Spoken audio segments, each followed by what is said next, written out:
etik.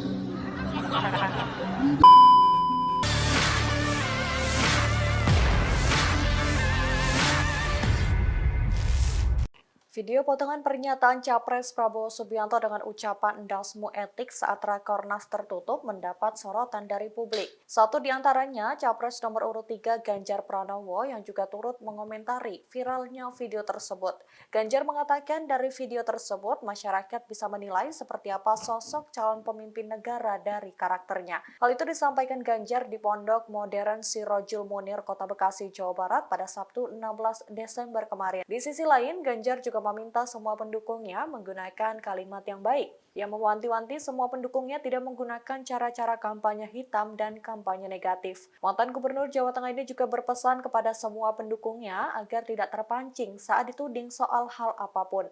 Sebagaimana diketahui sebelumnya, video Prabowo Subianto yang menyebut endasmu etik itu viral di platform X. Pernyataan itu diduga menyindir calon presiden nomor urut 1 Anies Baswedan soal etik dalam debat Capres Perdana pada Selasa 12 Desember. Namun juru bicara Prabowo, Dhanil Anzar, menegaskan bahwa ucapan dasmu etik yang disampaikan Prabowo hanyalah sebuah candaan di forum internal Gerindra.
Download Tribun X sekarang, menghadirkan lokal menjadi Indonesia.